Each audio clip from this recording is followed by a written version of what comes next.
Greetings, dear listeners. I appreciate your valuable time as we embark on this captivating audio journey.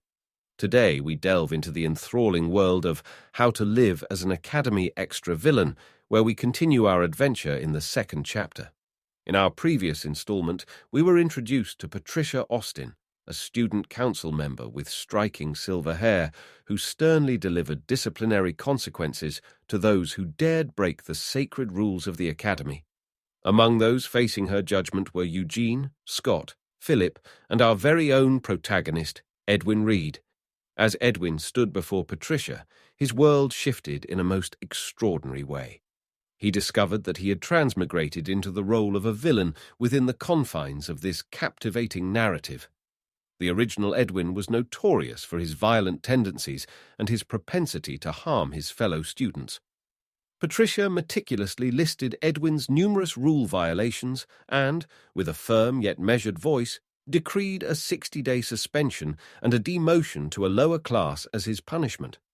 However, our Edwin, unlike his villainous predecessor, accepted his fate with a quiet acquiescence. He recognized this moment as the genesis of his story, a chance to rewrite his destiny, preventing his eventual expulsion from the academy.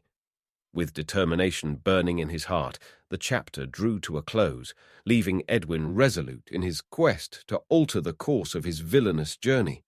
But fear not, for our adventure is far from over. Join me as we delve into the second chapter, where the winds of change whisper their secrets and the path to redemption begins to unfold. I left the conference room and walked to a bench by the lake on the campus. I sat down, trying to take a moment to gather my thoughts.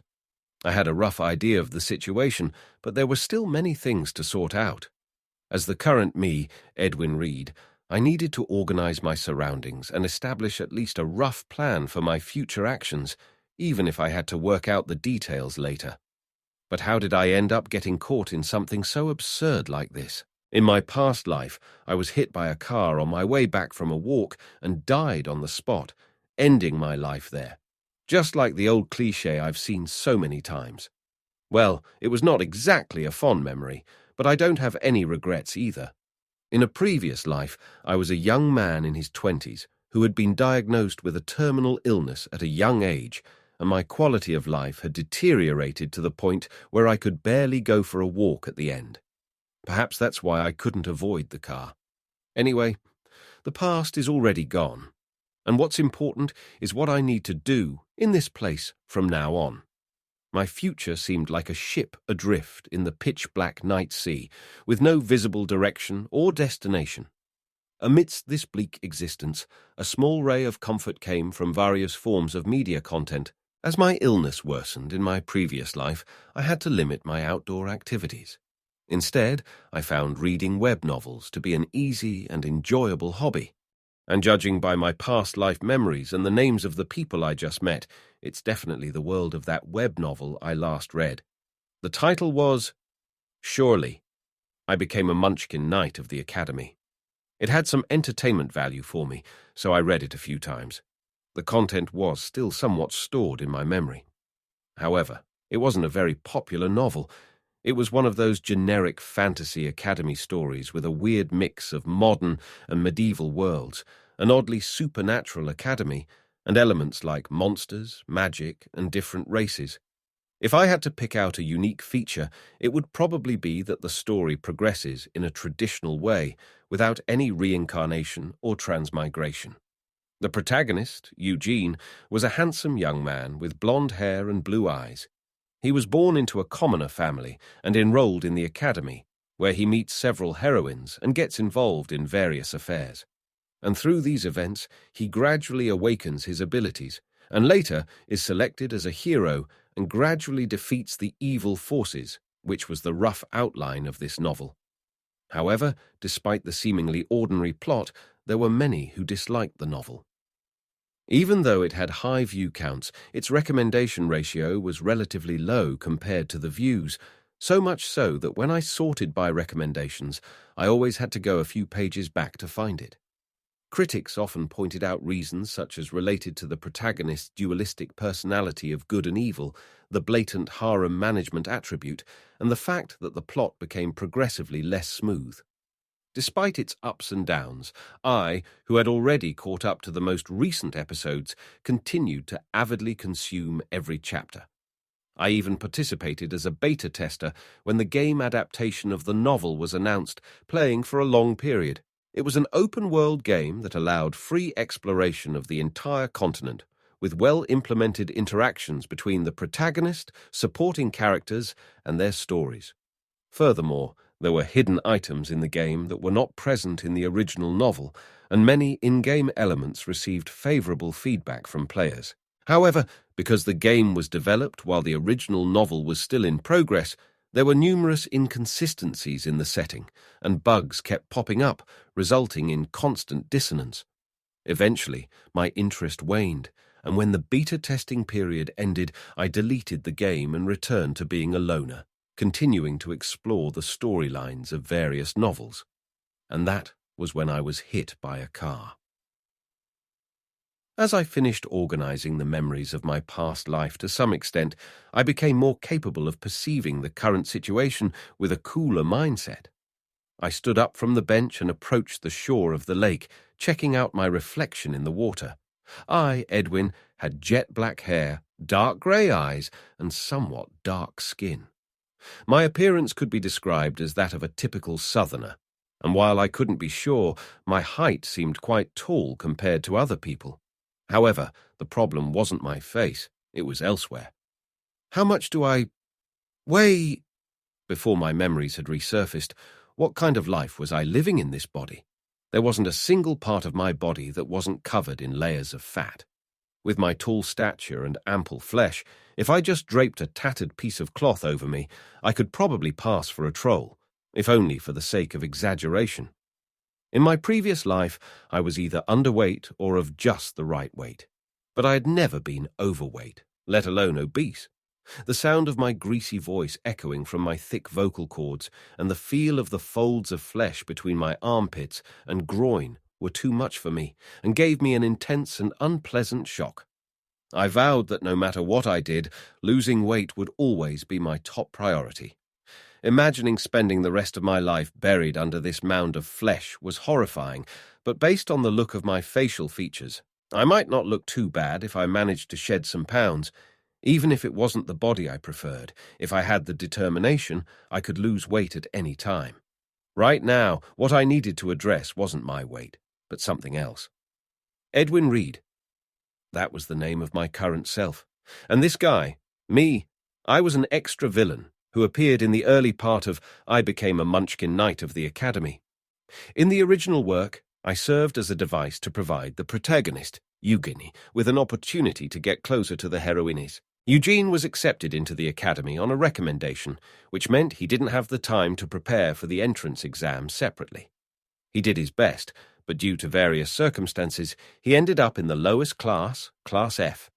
Usually, being recommended for admission indicated that one had a certain level of skill and education guaranteed by a sponsor.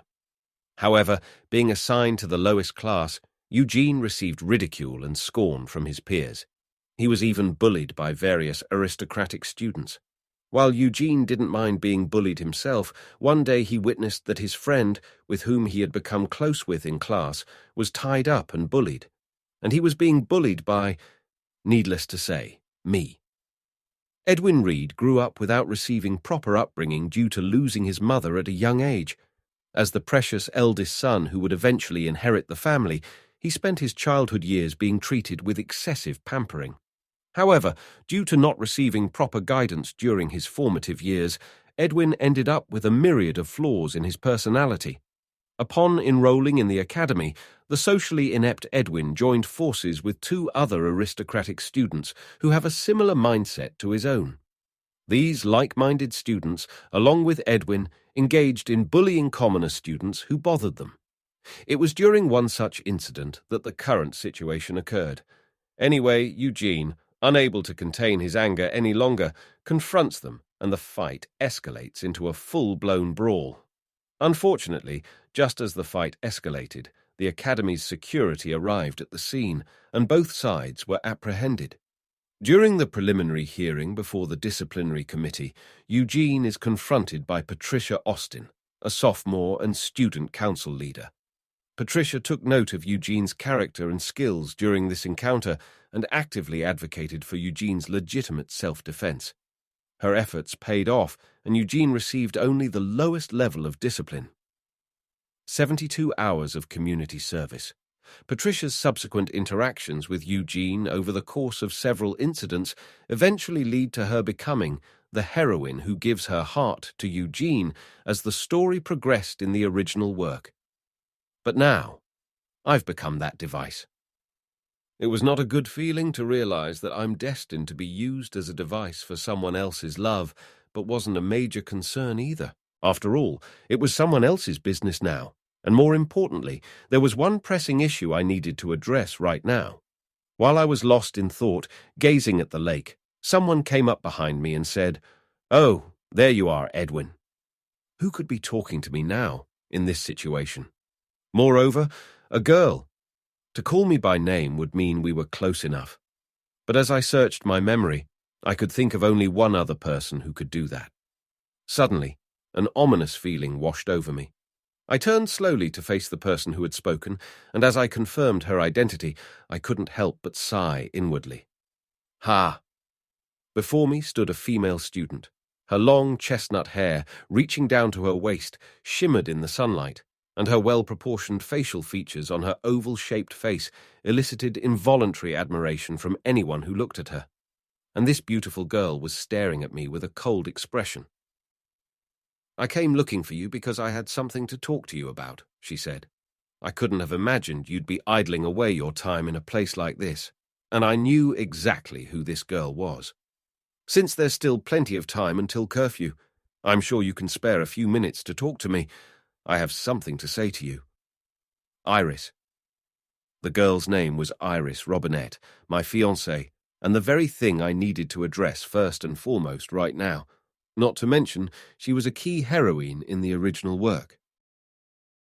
As our story unfolds, Edwin Reed finds himself in an extraordinary predicament, trapped within the pages of a web novel he once enjoyed. In his new life, he inhabits the role of an extra villain, destined to serve as a device for the protagonist's journey. With memories of his past life, Edwin navigates the complexities of this fantastical world, determined to make his own mark. However, there's one pressing issue on his mind, his unexpected fiancée, Iris Robinette, a key figure in both his previous life and the web novel's narrative. As their paths cross in this unfamiliar realm, Edwin must confront the challenges and uncertainties that lie ahead. Join us in this captivating audiobook as we delve deeper into the intricacies of how to live as an Academy extra villain. Stay tuned for the unfolding drama, unexpected twists, and the pursuit of redemption. The stage is set, and the adventure has only just begun.